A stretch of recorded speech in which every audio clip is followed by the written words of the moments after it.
Good afternoon, everybody. Good to see you all.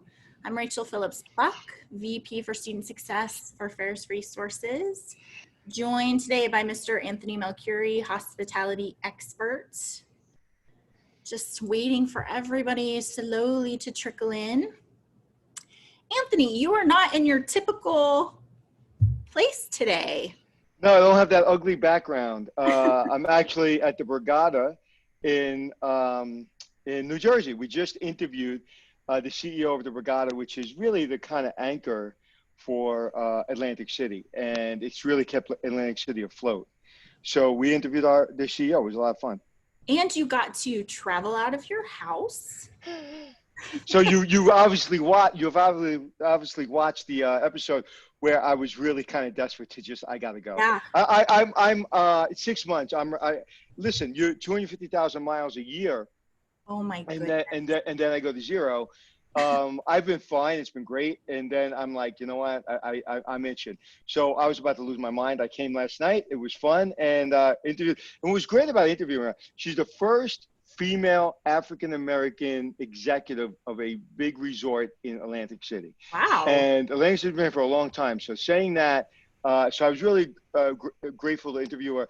And it was really kind of like, I didn't want to bring it up that she happened to be a female African-American because she's been in the business for so long and she's worked her way up and she's been the president of other resorts for MGM.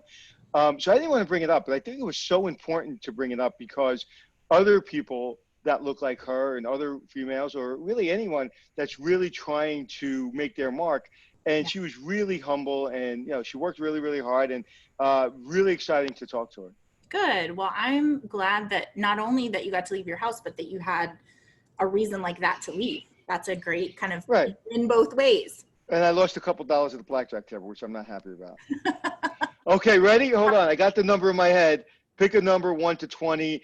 It better not be this number. Hold on, let me write it down again because I don't want you to think I'm lying. Last night I was at the crap table, at the roulette table, and I said, "It's a number's going to come out," and it came out, and but I didn't have any money on the floor. So, all right, ready? What's the number? 1 to 20. Ready? 1 to 20. Go ahead. Oh, very close. 17. Oh, that was gonna be my other choice. Dang. Was it? See, yeah. There was a 7. There was a 7. I love 7s. So okay. it's all like right. 7 and 17. I mean, yeah. Okay. Right. Well, I think we're 1 for 3. We're okay. Okay. So can we play 20 questions? I have 20 questions I want to ask you, like very quick. First thing that comes to mind. Can we do that? Do you know what? I love this game more than any game ever, and I've never played it, but it's just so exciting to me. Okay. So these are 20 just quick questions for us to know about you, but actually I only have 19. So if you have a question at the end for me, you can ask me. Okay. Okay, are you ready? Uh-huh. What was your first job?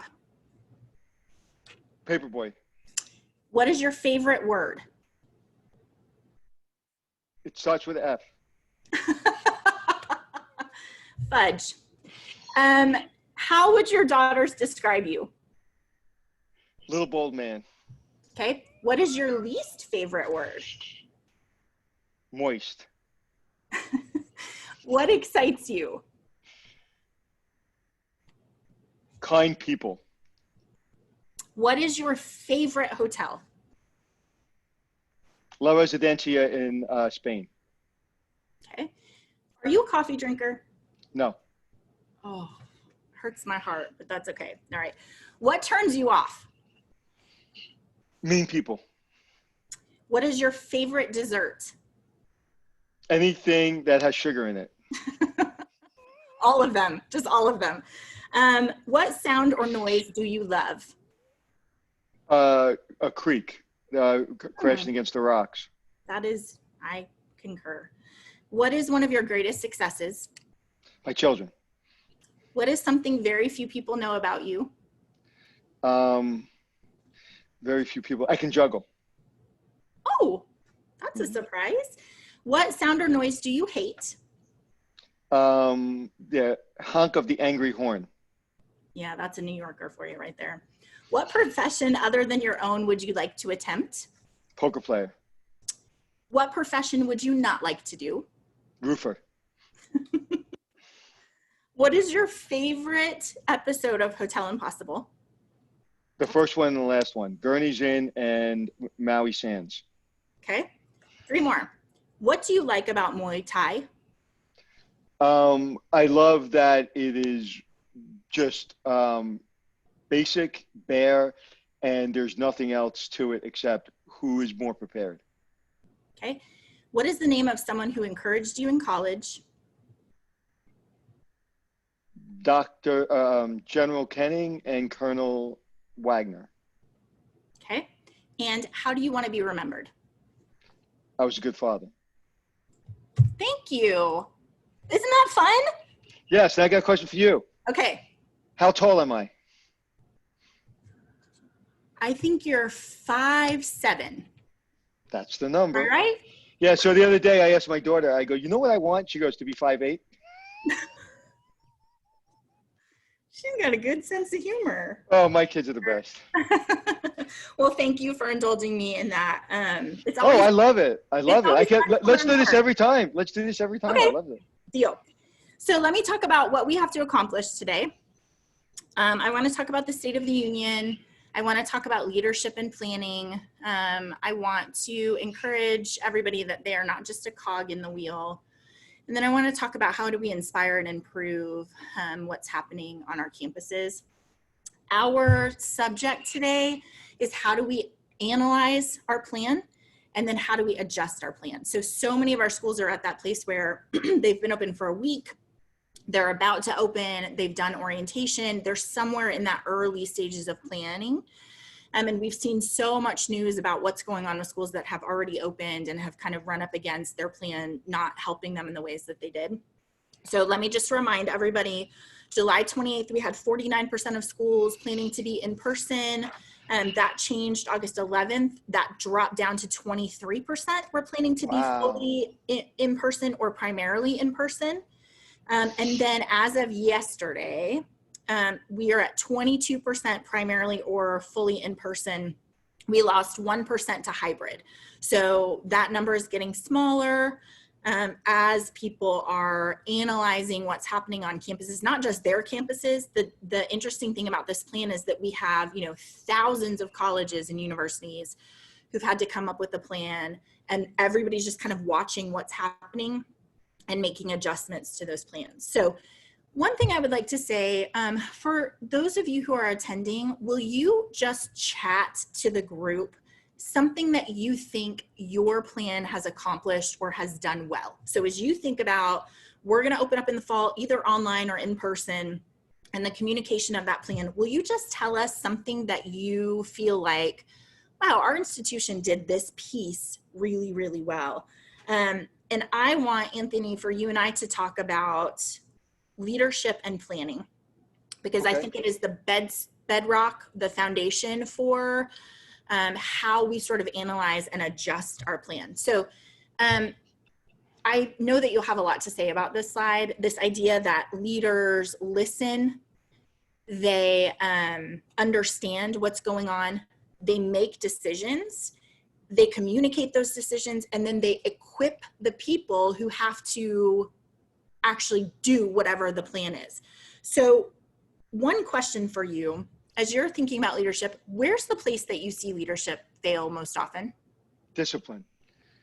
I don't think leaders are disciplined. A lot of leaders. If you're not a disciplined person and you're not on task yourself, with professionally or personally, if you're not taking care of your mental health, your physical health, your financial health, just the health of your family, and you're not being disciplined, you bring that into your business, you bring that into your school. Wow. So I think people who are very disciplined with themselves and disciplined with what they expect to accomplish, they seem to be driven, and they seem to understand how to communicate better. When people are, for lack of a better word, a mess, personally, how are you a leader? So I think discipline is key. And I always say I'm very selfish, because if I don't take care of myself, I can't take care of everybody else. Yeah. So I think that's the biggest way people fail. And then I think the CEO of the Brigada said it today. I said, what did you learn coming up, whether it be from somebody in your family or whether it be from a mentor. And she said, to listen and to be quiet and to really take that information in and really understand it and analyze it before you speak. And she comes from a CFO background. She was a CPA by training. So the numbers kind of talk to you, and you have to understand the numbers before you can make a decision. So I think as a leader, you have to be able to listen. I can speak for 27 people and I can speak all day long for 18 hours a day, but I've learned to listen over the years and listen to hear, not to just hear myself speak. So I love that discipline as the umbrella over which, like, that's kind of the way you have to live. And then you're going to do all of these things in leadership. It looks like our schools are saying that so many of them feel like the biggest challenge for their campus has been either communicating. So they've listened and they've made decisions, but they're not doing a great job communicating, or equipping. Yeah. And I think that's really, I think that communication, when you're in the hotel, the one thing that is really, I've been in business over 30 years, and the thing that I've found over the 30 years is communication is terrible in most hotels. And so in any business, whether it be schools or hotels, is once you start to understand how to communicate, everything starts to get better. I'll give you an example. At 11 o'clock, it's checkout. You have to get the rooms ready by 4 o'clock. So a guest checks out at, say, 11 o'clock. That room is clean. That room doesn't go into the system. For some reason, it's a mistake. And now there's a guest waiting at the front desk for that room, and the front desk clerk is saying it's dirty. We've all been there. You just don't know that. You've been sitting in the lobby waiting for your room to be ready, and the room's clean. And the front desk person is saying, hey, it's dirty. I'm sorry, it's in the system. Because nobody from housekeeping went to check the room and communicated to the front desk that it's clean. And that if you fix that problem, believe it or not, you fix 90% of the problems in hotels. Yeah, that's a killer, because it's like you did the process right, except for the communication piece, so it doesn't make any difference, right? It doesn't make any difference. Right, perfect. That perfectly said. That's exactly right. The mission's done. It's accomplished. Room's clean. Guest is here. Reservations made. Credit cards on file. Everything's great. We have success. Oh, by the way, sit over there because the room's not ready. Oh, yes, it is. That's exactly the point. So you can have the greatest plan in the world, and you could have said, hey, we're going to bring kids on and we're going to test, we're going to do this, we're going to do this. But if people don't understand that, that's a problem. I was on the other day with a school, more than my daughter's school, and the professor, oh my God, the president, he got on and he was so sharp. Boom, boom, boom. Not overly friendly, not overly emotional. Boom, boom, boom, boom, boom. And then went on to the next person, and then the next person. And every single person was like precision. It was amazing. Wow, that is is amazing. So that's really helpful to hear, because I'm hearing from so many schools that somebody has a plan, but we don't know what it is. I was talking to a faculty member yesterday. They opened last week, and I said, hey, what's the plan? If faculty get sick, what's the plan? And he said, I have no idea. I have no clue. So I think that communication of, like, yes, we have a plan and here's what we're going to do. And I bet you if I went back and looked at that leadership, I can tell you they lack self-discipline. Yeah. Can you also talk about the equipping piece? Because we'll get into this a little bit more, but you have very strong feelings about leadership who says, I have these expectations and here's what we're going to do and here's the decision, but does not equip the people who have to do it. Yeah, I think the greatest failure in leadership, besides communication, is they don't have the equipment. So I have a client. She was cleaning her own hotel because the couple had left. It's a small hotel, maybe 15 rooms. And I said, what did you learn from this process? And she learned, I don't have enough sheets. She said they were always asking for sheets, and I didn't understand why they needed sheets. And the process of, like, you need a par of linen on the shelf, a par of linen on the bed, and then a par of linen in the laundry, and that way you're never waiting for a room. And she realized that, and then she realized a lot of other things that she didn't have, Yeah. and until she saw it, she didn't realize it. And that's one of the things I've tried to do my whole career, is I've always said, why is there a problem? The employee didn't show up this morning to do a bad job. And if they did, they're not going to work for us very long. Typically, it is either lack of communication or lack of supplies. And you know, when you're doing when you have lack of supplies, you're trying to save money, you actually lose money in the long run. Yeah, that's exactly right. I'm hearing from a lot of people that there's like, we're supposed to do this, but we don't have anything that we need in order to make it happen. So we have a couple of people telling us about what they did well on their campus. Beverly's saying that they made decisions very early, so they knew early that they were going to do Zoom meetings and technology. That early in May, that's amazing. That's definitely an outlier from many schools who are even now trying to figure out what they're going to do. So that's Well, I think like if you're in charge of a school and you say, okay, let's take X amount of dollars in the budget and let's go full online in September. Let's make believe we're going full online. Let's just make believe. Let's spend the money, X amount of dollars, because one day maybe there's a tornado. One day something happens and we're not here on campus. So let's go fully online September. Okay, then come June, say, you know what, we can do hybrid, or you know what, we can do on campus. But you're fully prepared. right. Like I would have immediately got like Arnie Sorensen from Marriott immediately laid everybody off. Everybody's like, oh my God, it's terrible. But he saved his company because he knew the fees were going to go away, and he kept people his medical benefits for as long as he could. And then he brought people back slowly, but they had to make immediate decisions. And I think the people that say, well, let's see what happens. It's like, well, take worst possible scenario and then work backwards. But Anthony, that is such a leadership position, right? Because it's not, many people do not have that perspective. They are like, wait and see, wait and see, wait and see, wait and see. Okay, well now it's too late. Now we don't know what we're going to do. Well, you know, I said it before, you know, I sat on my couch when I was younger, waiting for a box to come to the front desk, to the front door that said success. I thought it was going to be wrapped with a bow, and I thought I was going to open it and success was going to be inside. And it never came. And I realized, oh, okay, I got to go find that box myself. I got to work on that a little bit. So many of our schools had a plan. I think I would say probably every school has a plan. And I want to tease that apart a little bit because I know like you've talked about your daughter's schools, they had a plan that then changed depending on what happened. You and I were talking about Notre Dame beforehand, where it's like they have this huge plan and then something catastrophic happens and they're not able to kind of lay that out. I want to show you this document, which is really amazing. So it's from OpenSmart EDU. This is the plan that they have. If you guys have not seen this, it's 95 pages of all of the things that you should be doing. This would take, I would say conservatively, 4 years to implement. So let me give you some examples of some of the stuff that this plan is asking you to do. So one, I randomly picked out things from the plan. Facilities, all facilities has to do, this is one of like 30 things they have to do. They just have to establish a record system to document all individuals who enter and leave the campus buildings, okay? All student life has to do on this point is we just have to come up with a completely online orientation. Oh, and also you should have an orientation that takes into account different time zones, special permission students, recorded orientation, live orientation, and one-on-one supplemental support. So why do I bring this up? Because I think some of our schools delivered to the people on the ground a 95-page plan and said, good luck with that.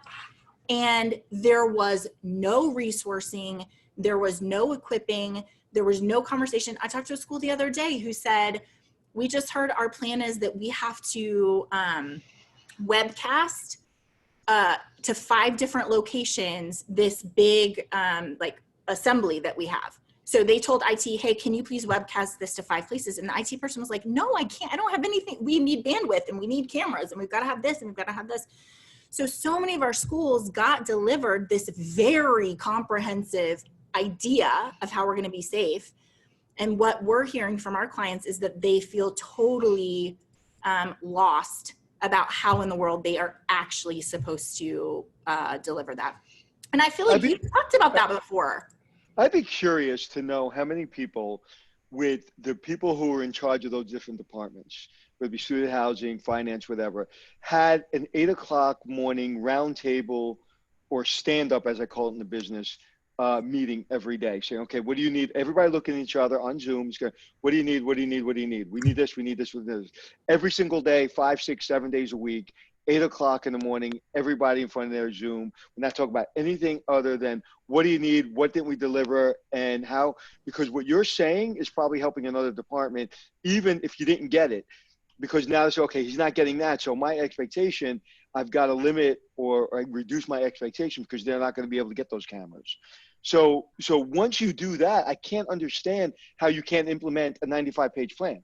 I mean, I can implement a 95-page plan in a week if you give me my team, and then I will tell you 30 pages in that plan we can't do. So let's forget about that. Let's do the important things.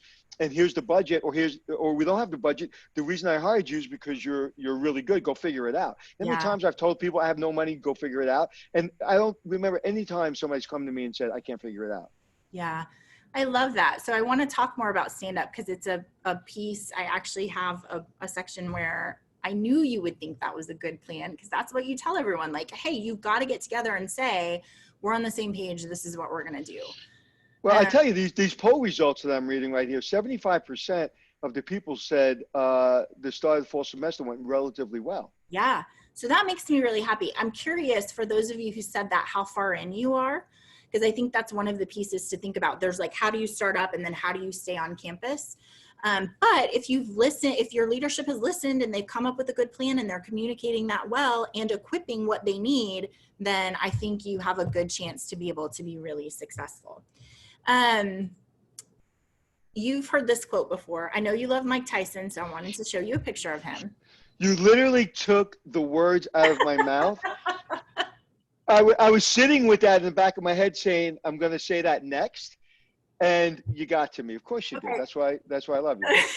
So I think lots of us feel this way right now, actually. Well, what does that mean? Let's break down what that means. Do you know what that means? Everyone's got a plan till they get punched in the face. What does that mean? Does that mean don't get punched in the face? You can't box and not get punched in the face. What does that mean? You can't live and not have adversity. I don't know a lot about boxing, so that's how. No, forget about boxing. Make believe it came from a kindergarten teacher. It doesn't matter. It came from Mike Tyson. Yeah. The saying is everybody has a plan until they get punched in the face. What does that mean? Tell me. You tell me what it means. Well, I think it means that you start on the course that you think is right, and then something's going to go wrong because it does, and you have to figure out how to recover. Thank you. That's it. Well, listen. You're gonna get punched in the face. Oh, the amazing chocolate conveyor belt. Surely everyone is familiar with this, but I was torn. Well, if you're over the age of 45, you are. Well, if you're well versed in great comedic timing, you should know this piece, right? Well, my daughters would know that, and one of my daughters should be a stand-up comedian. But yeah, well, you'll have to introduce her to this.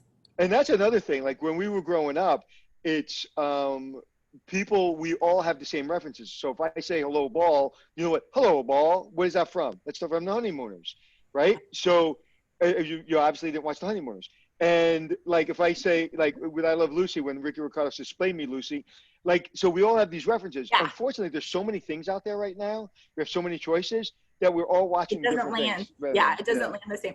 Well, I wanted to show this because I also know that you love Lucille Ball, and this is a screenshot of, you remember Ethel and Lucy are like dying. Their hats are full of chocolate, their shirts are full of chocolate, their mouths are full of chocolate, and then the supervisor comes in and she's like, "You're doing a great job." So this is her saying, "Speed it up," and their faces of like, "We just got punched in the face. I don't know what the plan is now because we were struggling before."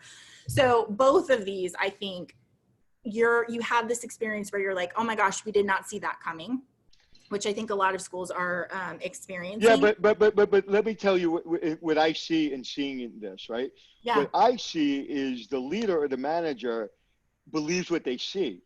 I don't believe what I see. Okay, so I'm going to hang out for a minute and see what's happening.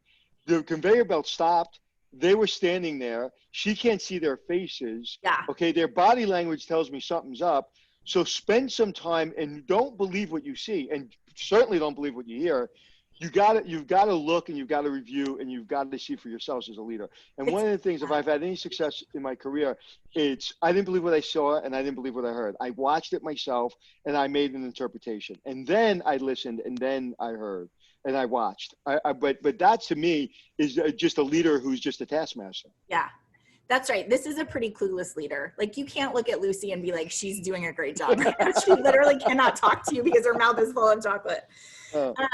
So one of the things that I asked our clients was, hey, what happened with your plan? Did you do a great job of your plan? What happened? And so it's really interesting because half of the people have said, like, we had a great plan. COVID is just a beast. It's just always changing, and we don't always know what to expect, which is getting punched in the face, right?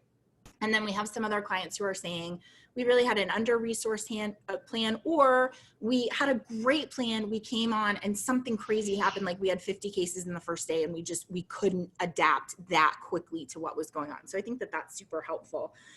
Well, what part of the plan do you put in there and say, we can't control people? You can't control 18, 19, 20-year-olds. So let's put that in let's put that in an asterisk. Let's put like a asteroid on this page and say, we can't control 18, 19, 20, 21-year-olds. So what's the worst possible scenario? They have parties the first couple of nights. So what are we going to do? Do we have extra security? Do we say, sororities are not meeting? What I can't imagine what they did, but that's like the first thing is like, that you're going to get punched in the face as soon as the gate opens. Yeah, that's right. I mean, and you're seeing that with Purdue. So they, I think, suspended 36 people for going to a party. They were like, hey, we're not kidding around about it.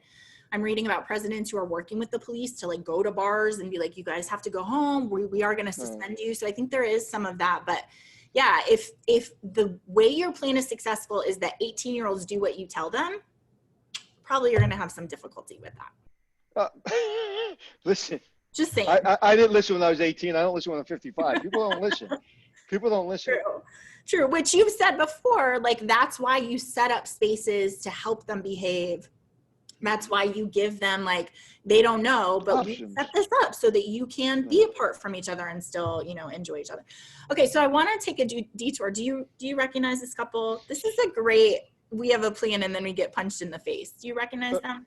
I remember that. Of course I do. And I remember this young lady saying, being around the toilet bowl, looking up at me and go, you really want me to put my hand in that toilet bowl, don't you? And I go, yes, I do. She was a very prim and proper woman. She was a very nice lady. She owned this hotel on a golf course with her husband. They had just bought it. Yeah. And she was not used to crawling up on a toilet bowl and cleaning the inside of it. No. And she thought I was doing it for TV, and I wasn't doing it for TV. I was like, listen, we're having a wedding. We literally had a wedding. So here's the context. They bought the hotel. They needed 2 weeks of work, but they had to open the day or 2 days after you got there because they had a wedding booked and they couldn't cancel. And so you came and you're like, how much time do you think it'll take you to open? They're like, we need 2 weeks, but tomorrow the bride is coming, right? And so you were like, okay, well, we need to get all this bridal stuff happening. And then the punch in the face, which I just knew you were mortified because the groom's parents checked in early and found a bug in the bed or in the room. And they checked out. And first of all, it was entertaining because everybody who saw that happen beside you was like, I mean, they checked out. And you were like running after them into the parking lot. Like, no, we have to fix this. Mm-hmm. This is terrible. Right. But forget about that. Forget about the bug. Forget about me running after them. Where did it fail? I'll tell you where it failed. It failed when in the beginning, if you remember, there was a moment where I said, nobody goes to any rooms until we know who's here, where they're going, and we inspect those rooms. Do not give keys to anyone. Yep. I said that. I don't know if I said it off camera or on camera, but I said it. Not only I said it, I was really adamant and really animated when I said it. Yeah. Someone goes to a room, I want to know about it. I don't care if I'm on camera or off camera. I want to know about it. I have a radio. That's what pissed me off because like we had a plan and I got punched in the face. And then I went up to talk to him. He goes, can you just get away from me? Yeah. He was not having it. He was not having it. Unhappy. But you did say to them, why did this happen? Why did somebody check into a room and I didn't know about it? And also you said to them, I think the bridal consultant said, it seems like you're more nervous about this than I am. And you were like, right. I think that's the problem. Yeah, that Yeah, is not yeah. acceptable, right? Yeah. You're more nervous than me. Like that's so funny. I haven't thought about this show in a long time, and like just remember going, yeah, I'm more worried about everything than you. Yeah, yeah. Yeah, There are yeah. just things, Anthony, because we watch you so much, there are just things that people say, I told you my daughter really loves you, where my daughter will be like, because she knows your brain is like, Well, we said. I said to the producer in the early stages of the show, I said, how do you know when this show's going to hit? And he goes, when people are starting to think for you and when they know exactly your reaction. And yeah, now, literally, I on a daily basis, people, so I was thinking he's going to blow up. I knew exactly what you were yeah, going to say. But the one thing, it's funny because the one thing that people ask me the most is, how do you keep calm? How do you keep control? And the point that I always make, because I get in people's faces and hold them accountable, but I am calm in a lot of these situations yeah, when people think I should be angry. And the reason being is, what does my anger bring to the situation? If I think my anger is going to motivate somebody, if I think my anger or my intensity is going to push you forward and you're listening to that, and for some reason you need that intimidation a little bit, that I'm in your face, and then I'll do it. But that's a tool. That's all that is. that's right. I'm not angry. I can't remember the last time I've ever lost. I don't lose my temper. I don't lose my temper. I get intense. I just got into it with a producer not maybe 2 weeks ago, and at the end of it, I didn't lose my temper. He thought I lost my temper, but I was very much in control of my temper. That's right. I like what you And said. I think that's important. Go ahead. That is a tool, right? Where you're like, this is going to help us move forward, but it's not like I'm out of control and I'm going to have to afterwards be like, hey, I'm really sorry I said that. Actually, when I say it, I mean it, right? I've never lost control. I've just never have, because I think losing control is weak. Yeah. Well, this was a success story. You did recover and the bride was thrilled and there was a beautiful wedding. You know what my favorite part of this was? Okay. The hook for the dress, for the wedding dress, Oh because the room is the room. Listen, we couldn't do too much in a couple of seconds, literally a couple of hours. But I don't remember, the designer came up with it. I came up with it. And I said, hey, we need a hook. But she even mentioned it, that there was a hook for my dress. That little detail made a big difference. Yes, and you can see that dress hanging on the wall. It was a really beautiful piece. Okay, so I want to talk, here's what I'm seeing happening on campuses, that like in March, everyone was kind of in crisis mode. Okay, so we have March and we have April. And then somewhere along the line from like May to literally August, a lot of clients, a lot of schools that I was talking to said, I don't know what the plan is, but somebody's got it. Somebody's talking about it. We've got a committee. We're figuring it out. Somebody's got it. I don't have to worry. I don't have to worry. I don't have to worry. And then in the last week of July, first week of August, I started talking to clients and I was like, hey, how are you going to track your COVID stuff? How are you going to use Fairs 360 to track it? And they said, I don't know. I'm sure there's a plan, but it's not my plan. Like, I'm not in charge of that. And we delivered to our clients an out-of-the-box solution where we said, here's your workflow. Here's how you're going to find students. Here are forms for you to use. Here are your intakes. Here's how you're going to track symptoms. Here's how you're going to tell faculty that they can't come to class and how you're going to keep track of quarantine, all of that stuff. And we had so many people who had nothing to do with COVID on their campus go very timidly to leadership and say, I'm sure you have a plan for this, but in case it's helpful, here's what Ferris has delivered to us to use. And to a school, their leadership was delighted and like, hey, you just solved a problem for me. I had no idea how we were going to do that. We've been trying to figure it out. This solution that you're giving us is going to make a huge difference. And I bring that up to say, I think a lot of people who are listening don't feel like they have positional power to impact the plan, to assess the plan, and to make it better. But you have informational power to say, I know something about the work that I do, the technology that we have, the ways that students interact, and leadership needs to hear about each of those pieces. So if you think about like in Fairs 360, what we delivered to our schools in terms of, here is a dashboard of all of your schools that have or all of your students that have symptoms, the last time you contacted them, what kind of case it is, what's the due date, all of that stuff in one place. And like I said, to a person, leadership was like, this is amazing. Thank you so much. So that's an encouragement to any school that's not using this. If you are looking around and thinking, hey, I don't feel like we have a good plan, or this would be a helpful tool, please talk to us, because it really is a like, turn it on and start using it to manage that. And we're getting to the place where you need it. I don't think, I don't know. It's like trying to drive a nail without a hammer. I don't know how you open the school without this. That's right. That's exactly right. The idea that, so we have a couple of schools that leadership said, we were going to try to use Excel.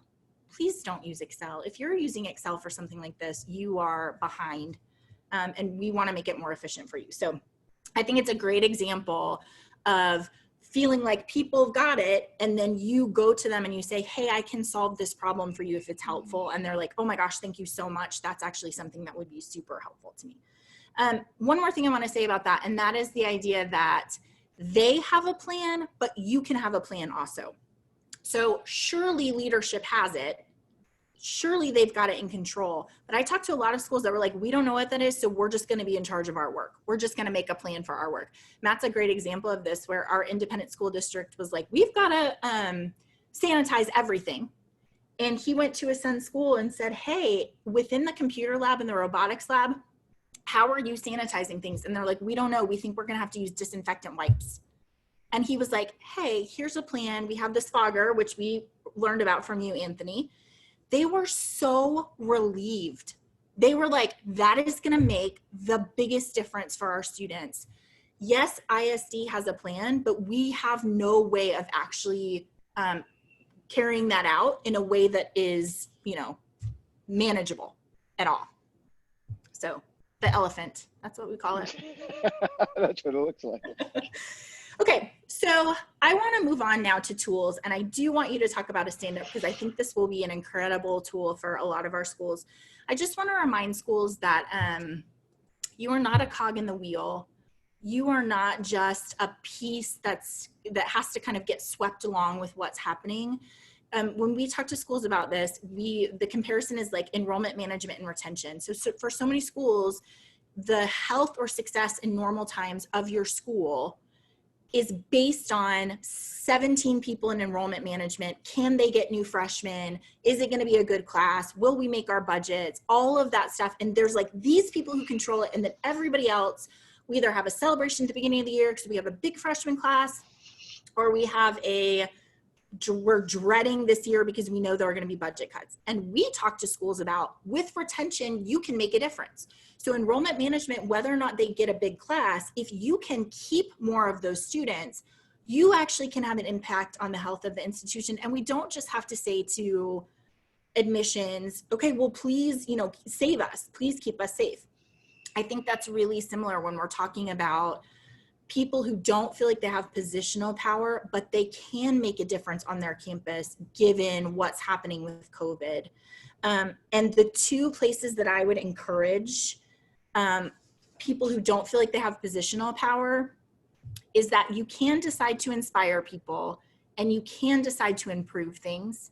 And if you focus on those two things, it will have a dramatic impact on what's happening on your campus. So I want to talk about inspire first. Here's our stand-up meeting. And please go to Amazon and please buy that book, Excellent Wins, Horst Schulze. I make no money from the book, but go read that. This gentleman created Ritz-Carlton. I just had him on my show, and he is the reason that the 5-star hotels and even the 3-star hotels are at the level of service they are in a lot of situations. Excellence wins. That's the name of the book. That says it all. Excellence wins.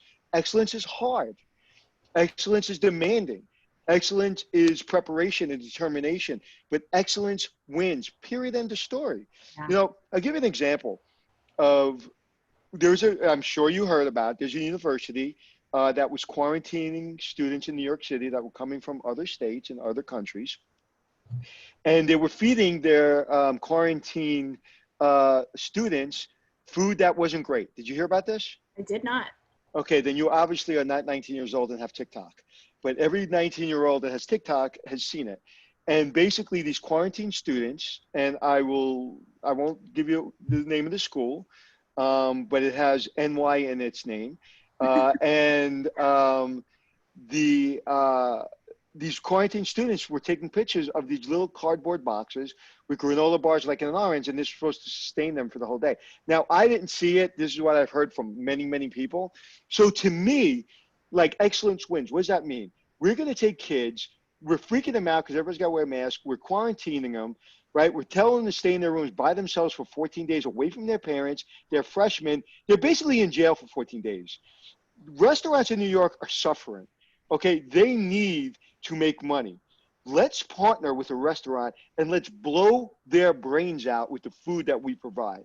Yeah. That to me is a marketing that, like, someone's going to get COVID. Someone is going to have to be quarantined even after they come out of the mandatory quarantine just because they were traveling somewhere else. Right. And let's give them a meal and they're going to TikTok that meal. It doesn't have to be presented fancy because you're going to basically slide under the door and leave it at the door, but give them a meal that they're going to talk about. Like, Yeah. Concentrate on that. Like, if I was the president of that school, I would literally spend half my day thinking about how are we going to feed these kids in quarantine because they're going to TikTok and they're going to put it on social media. It's like Fire Festival. Do you remember that? The cheese Yes. sandwich that blew everything up. And Did everyone you was see like, that document? yeah. We paid $30,000 and you just gave us a cheese sandwich. That is not going to work well. Yeah. So I like that because, I mean, just as an aside, if you think about how do we communicate to kids, hey, we care about you, it is that we feed them well. And I don't know if you saw a student got quarantined and did not get food all day and had to call his dad who was hours away and say, hey, they're not bringing me food. I don't know what to do. That's a place where they might put up with the fact that they have COVID and they have to be quarantined and they have to be in an apartment by themselves. But when they don't have food, it's a wreck.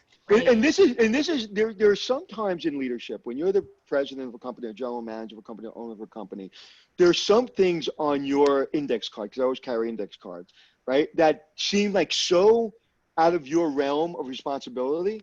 Like, on my index card, every single day would be check on the quarantined students' food. Like, that would literally on the top of my list. Even if I'm the president of the university and I got more pressure and more stress to get this university to the next level, my number one thing is, like, how are the kids in quarantines getting fed? What are they eating?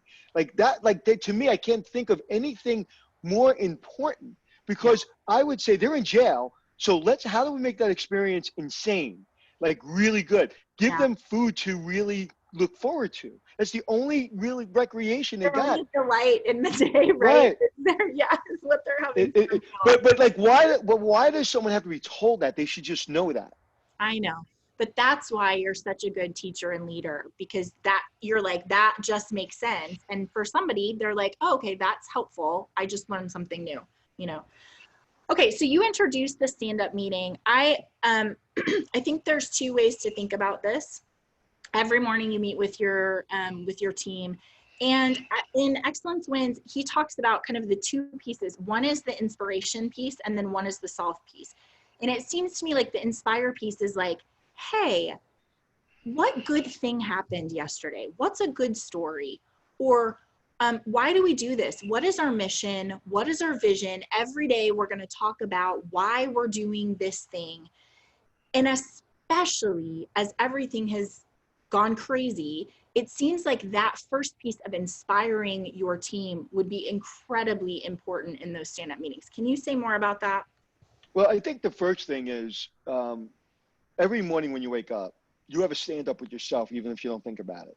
How are you feeling? Do I need to work out? What am I going to wear today? Like, I'm really not in the mood. Maybe I am in the mood. All right. So either way, I got to go to work today. So you're having to stand up with yourself to say, do I need Tylenol? Do I need this? Do I need to eat? Do I not need to eat? Do I need water? Do I need my vitamins? So and then as soon as you get to that stand up meeting, you should be, again, disciplined and taken care of. Now your only job is, even if you're not a rah-rah person, squaring up, looking people in the eye and saying good morning, if that's all you can do because that's your personality, that's fine. That's enough. Like, people say, like, the rah-rah or like the inspiration. Okay, listen, inspiration comes in all shapes, sizes, and styles. And you don't have to be me, jumping off the walls to inspire people. I'm just a passionate person. I get excited. But that doesn't mean that a quiet person that is not an extrovert can't inspire their team. showing up, squaring up and looking people in the eyes is sometimes all the inspiration they need. That's right. And I'm finding that people are so hungry for somebody to say, hey, you're doing a great job. Hey, you're doing a great job. I know this is hard, but you're doing a great job. People are so hungry for that. So one thing that I was thinking about with inspiration is, I've said this to you before, so many people work in higher education because we truly believe in the power of education to transform somebody's life. So we talk about it in terms of like a change in your family tree. My family tree looked like this. I was a first generation college student. I did this thing that then is, in ways that we can't even imagine, has totally changed my experience of life, my kids' lives, their kid, like forever, we are going to be changed here. So I was wondering if you would tell, it's really funny that you said this. I know you're not going to believe me, but when I ask you about who inspired you, I had you are one prepared young lady. I got to tell you. And let's take that picture, since you're putting it up there, and I didn't know you were going to put it up there. Let's take that picture. That picture was outside my dorm, okay, and it was right outside my dorm room, and I remember wanting that picture taken because a lot of people weren't taking pictures back in the day. It wasn't like everybody had an iPhone. Yeah. And I remember saying to myself, like it was yesterday, I may not be in the military the rest of my life. I may not wear this uniform the rest of my life, but I'm in the honor guard, and I want to take this picture to remember this moment. And I was in charge of the honor guard. And basically what we do is we go to 21 gun salutes. We do 21 gun salutes for veterans who have passed away. And so it was really important to me. And the reason it was important to me because my Colonel Kenning, who became a General Kenning, said to me, do a little more, you'll go a lot further. So I did a little more. And doing that honor guard got me attention because I was always somewhere. I was always showing up to something. And so that one thing of just being on honor guard and showing up maybe once a month or once a week, depending on what was going on, made a real difference. So this really leads into what I was going to say. I talk about in my book that's hopefully come out by the end of the year. Take massive action. What is massive action? Massive action really isn't massive action. It's massive results. So if I do one little thing, like be on the honor guard, okay, I have massive results because the colonel who became a general noticed me and he promoted me. And I had the best job on a base after that.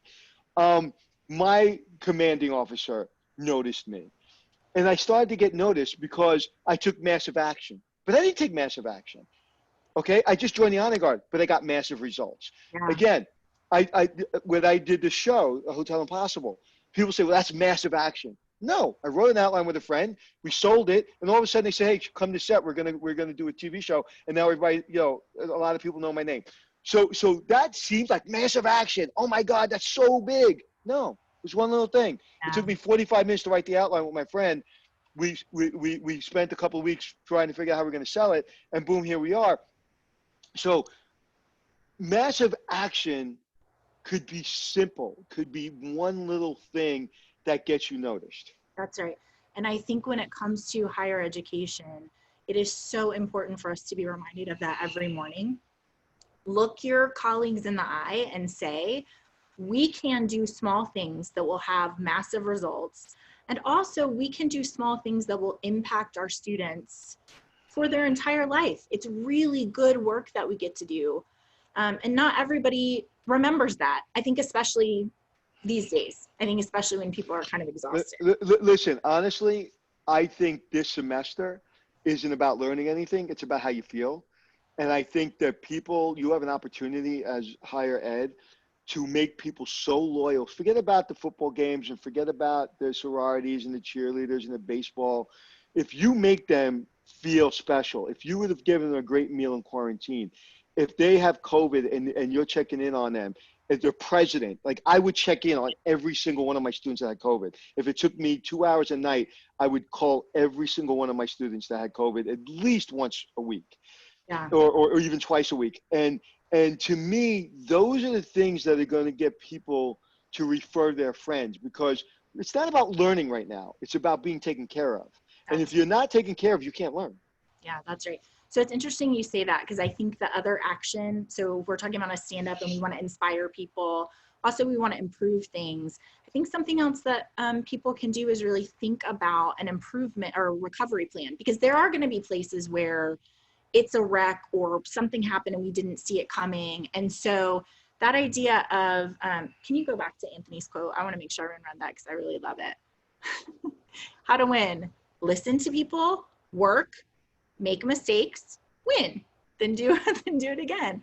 It's such a great, it's an encouragement, I think, to some of us who are in that position where we just feel like we don't know what to do. Well, you are going to fail. You can have a recovery plan to make sure that you kind of know how to recover. So can you talk about the idea of building loyalty, that sometimes when you fail but you recover well, you actually build a massive amount of loyalty for the people that you're connected to? Well, I think you gotta this is just like how I see it. I'm not saying it's right. I'm not saying it's for everyone. This is how I see it. There's a difference between failure and weakness, right? I don't have a lot of patience for weak people. That doesn't mean I have patience for people that fail. That doesn't mean I don't have patience for people that have problems. That doesn't mean I don't have patience for people who are insecure. What I don't have patience for is weakness. And what is weakness? You failed. Cry. Come to me and cry. We'll cry together. Okay, then tomorrow maybe cry again. But then let's put it back together. Right. Let's take one step, because guess what? Your failure, you're holding on to, people either don't care or they forgot. Stop Okay? talking about it, right? Nobody's talking about your failure 48 hours later. Okay? Now, if 6 weeks later you're still in the same position, people say, look at that poor guy, look at that poor woman. Like, they failed and they just can't get over it, or you know what, they don't have a plan or whatever. It's like, yes, it's going to be embarrassing, it's going to be hurtful, and I'd be lying if I didn't say I cry when I fail, or I don't do something I want to do. Yeah. But weakness is what people don't want. Everybody loves the comeback. Everybody loves the great story, right? Again, you know, I love UFC and MMA, and Paige Van Sant, it was this woman boxer, and she was a big star. She hurt her arm. She was out for 2 weeks, 2 years. She comes back. She goes against a real tough grappler, and she gets choked out in the first minute. UFC drops her contract. She just posted that she joined bare knuckle boxing, which is basically exactly what you think it is. There hasn't been a fight in bare knuckle boxing since 1889 until like 2 years ago when they started this thing. But my point being is, she looked in the camera. She was like, hey, I just did this contract. I'm really excited. And like I half believed her. I know she's hurting and I know she's in pain, but she's like, my comeback will be better than my failure. And like, I was like, okay, I'm a fan. I'm going to stay a fan. If she just would have went away and I wouldn't have heard from her, I'd be like, what happened to her? Why did she like you just square up? Let's go. So you failed. So what? So, you know, it reminds me of punctuation, because if the punctuation of your life story is that something bad happened or that you made a mistake, if the punctuation is period, then that's what you are, right? Mm-hmm. If the punctuation is comma or ... then I recovered and then I did something else amazing, or I came back, or I won, or whatever. It totally changes that perception, not only of you, but also how other people see it. Like, and talk about punctuation. We may have talked about this before. I was at my best friend's, unfortunately, funeral, and somebody wrote a poem or read a poem about the dash. You ever hear about the dash? Okay. No. When you're born, on your tombstone, there's the date you were born. And when you die, it's the day you died. But in between is what? Is the dash. The dash represents your life. What does that dash represent? Forget about the day you were born, because you had no control over that. And the day you die, a lot of times you have no control over that. So the only thing that you can control is your dash. Yeah. And that really changed the way I look at life. That's the only thing that's going to matter. How did you live that dash? And one of the things I said when I gave his eulogy, I was like, you know, when people say, you know, like, just make sure that you live life to the fullest. Well, he did a headfirst slide into home base. he lived his dash, even though he was only 45 years old. He lived his dash. Wow, that's that's a great way to think about the mistakes, and then being able to come back and recover and win ultimately. Because the dash, what people are going to talk about how your overall life was, not that one moment.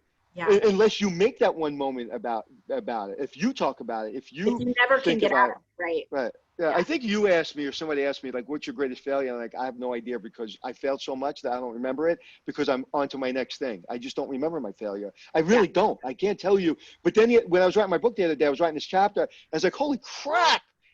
I never thought I got fired. I got fired 4 times. I was like, holy crap. It's like, did I really get fired? And then on my show, I'm interviewing all these CEOs of these major companies. And I'm like, as a matter of fact, I'm interviewing another company that didn't give me a job. And I'm like, last week I had this guy from 60 Hotels on. I was like, you guys didn't give me a job. When I interviewed, I thought I was going to get the job. I've already had 4 or 5 people on my show that didn't give me a job. I never, if I swear to God, if you said to me 6 months ago, Anthony, have you ever been fired? No. Have you ever not gotten a job? No. As I'm doing this book, I'm like, oh my God, I got fired and I didn't get a lot of jobs. But I'm too busy like living my life to worry about it. Yeah, that's a great example. Like that stuff doesn't exist for me anymore. Okay, so my encouragement to our schools is you need a recovery plan. You need to have creative people, not people who are going to be stuck in failure, not people who are going to say like, there's nothing to be done. We can't solve the problem. We are ill-equipped, whatever. Not those people. You want creative partners who are going to be like, yeah, here's what I think we could probably do to fix that. You also, I keep preaching this, but you don't know what students are thinking and feeling and going through because it's unprecedented. So you better be asking them, what's happening for you? Tell me what's hard. We delivered online orientation? How did it go? How's quarantine going? All of those questions so that you can be checking the places where you're failing and the places where you're succeeding. Super important to do those assessments. I also think it's really important in the failure piece to see, did somebody not listen? Did somebody not communicate well? Did you make bad decisions? Did you not equip? Again, you could have done all of those things well. COVID is super hard. So it's okay if that's it. But you want to make a distinction between being unprepared for something and just feeling like this is COVID stuff. And you said this the other day, Anthony, and it's so true. It's like, if you're unprepared, you have to fix that. You got to get prepared. You got to change your plan. You got to inspire people and improve people. If it's just COVID stuff, you just need stamina, right? We're just going to have to figure out how we keep walking through this hardship until some of the pressure is released and some of it gets resolved. So I really love that word stamina. I think we probably should all have that up on our desks everywhere. Because I think and I think you're seeing it now. And listen, I say to myself every day, I was on my way up here to New Jersey to interview the CEO of the regatta, and I was on the phone with my partner for like 2 hours going over a whole bunch of things. And she said, all right, I'm going to go. I got to go call David. And she goes, all right, go terrorize David. And then I hung up the phone. And what she was saying was, I was such an epic, like my passion and intensity and excitement was at such a level that I was like, and we're very close and, you know, she understands me, but I was like, I was out of my head yesterday because I was so excited and passionate and whatever, because my energy has really been muted because we've been sitting around. And I called up David and I terrorized him, and I mean terrorized in the best way possible. And then this morning I woke up and I just wasn't in my head. I was just not feeling right. I said, you know what? I don't need to eat. I'm just going to go do my interview and I'm going to come back. And I'm fine. I'm on this, you know, I'm taking all my vitamins and stuff. I'll be fine. And I didn't eat. I didn't feel well. And so right before we even came on here, I made sure I ate a lot and made sure I got my head back because I was not prepared. I wasn't, like this morning, even though that interview went well, I wasn't at my best and I wasn't prepared. And I was really scared I wasn't going to have the energy to do this interview because I just didn't feel prepared. And then it was up to me to get myself prepared. I actually canceled a couple of conference calls and a meeting with my producer because I was like, I got to get prepared. I wasn't prepared. Wow. So Anthony, that makes me think of this idea that I've been seeing a lot, which is so many of us are living life from a deficit model, which is when I go to sleep at night, I should have accomplished 100 things. If I wanted to make all of my clients as happy as I could make them and check everything off my list and solve everything for my family and all of the stuff, 100 things that I should be doing. And when I'm going to sleep at night, I'm thinking, oh, okay, tomorrow I have to do this, tomorrow I have to do this. but there's something really powerful about saying, wait, what did I accomplish today? What did I do well today? How did I make the world a better place? How did I inspire people? How did I improve things? And I would say for all of our participants, literally, like not in a rhetorical way, write down something you accomplished. Write down something that you did well, because when your brain switches over to the place where there's too many things to do, we can't get them all done, I let these people down, whatever your brain is telling you, that dialogue, you're not living in reality. Because I've done a lot of really good things today. I should spend some time thinking about those instead of being in that place where you're just like, yeah, and I don't mean to say this and be funny or flippant in any way, shape, or form, but on top of that list should be, I survived today. And literally in this, like, I'm thinking about my kids, and they're in school, they're quarantined a lot, in their rooms, learning online, most of their classes. They're thinking about what their future, two of them are graduating, and they're doing it during a pandemic. So to me, if you can just survive that mentally and be happy, yeah, and laugh at the joke, or call your friend and be okay, you've done a lot. You've accomplished a lot. And so my task list has almost disappeared. At this point, I'm just trying to get through the day. And I don't mean that in a negative way. What I mean is, it takes so much energy to do everything that I do that, you know what, I'm not going to put that much more on myself. And I don't really care if I get accomplished that or not. I can care less. Like right now, I told you I'm doing a new show. We got a great sizzle reel. We worked on it really, really hard. And if it gets picked up, it gets picked up. If it doesn't, I'm not going to worry about it. Yeah. I really don't care. And my producers would hate that. But it's like, listen, I want to do this because it's the right time to do it. And the show needs to happen because we need to help the industry. But if it doesn't, it's not a reflection of me, and I'm not going to worry about it. And, well, it's like you've I been think that's so saying, important. be kind to yourself. Please be kind to yourself. And everybody needs to hear that. And also, I think the tools that you use to assess what's happening on your campus and to make it better is you work to inspire people in those stand-up meetings. If you don't take anything else away from this, stand-up meetings are a really important piece to implement for higher education. I think it makes a lot of sense. And especially now, because we need to look people in the eyes. We need to know how they feel. I'll give you an example. Like, I was supposed to meet with my producer, and he's a young guy. He's trying to make an impression. And I said, hey, I need you to work on a project. I need to talk to you later. We'll have lunch. I was not into it. I was tired. I had to eat before I made sure this worked, so I'm prepared for you. But I felt the disappointment that we didn't have that one-on-one time today. So I called him, and I said, hey, tonight I'm driving. Call me. We'll go through it. I apologize. Just don't worry about it, whatever. But I saw it in his eyes that it was disappointing. These stand-ups allow you to see people's eyes. And really, because the reason no one's communicating anymore is because everybody can't feel the other person's pain when they write them a text. So if you write somebody a mean text or a direct text or whatever text, you don't know how that affected. That's why so many bullies are out there online, because they don't see the person's body language or eyes. When I saw my producer's eyes, I was like, okay, I need to call him later and tell him what happened. And then at 6 o'clock, we'll have another meeting. I almost just said, whatever, he'll deal with it. I'll talk to him tomorrow. But if I would just had a conversation with him, I probably wouldn't have made that extra step, because I saw it. So those stand-ups makes you see how people are feeling. Yeah, which we need, because people are feeling, I think, pretty overwhelmed. If you're not feeling a little overwhelmed, you're not human. Yeah. Seriously, is there a person in the world right now who's not feeling overwhelmed? I don't believe. But it. again, you can, what you do, for me, personal opinion is, I break that down. Yeah. I say, okay, I'm feeling overwhelmed right now. I don't feel good right now. I'm just not in the head right now. What do I have to be prepared for? Okay, I have to get on a meeting with my friend Rachel. So what I'm going to do, I'm going to cut out my meeting with my producer. I'm going to eat. I'm going to sit on my couch and look at the sky. And I'm out the window. I'm going to look at the water, and I'm going to call Rachel an hour and a half early to make sure my technology works, because I'm doing it differently. Yeah. That made me feel better. And you know me, I usually trade 4 minutes before, but it made me feel better. But I took myself of being a little stressed out and overwhelmed and tired and hungry, and said, stop everything, do what you need to do. And if you disappoint people, you don't mean to disappoint them. But you've got to prepare yourself. You got to take care of yourself. And that's another thing. So like if you may disappoint people, that's okay. Disappointing yourself is unacceptable. Yeah, I love the idea of a stand-up meeting with yourself every morning. I feel like everybody would be in much better shape if they're Well, just. don't you? But Rachel, How's you it do. You going? just don't know it. Of course you do. Yeah, You just don't know it.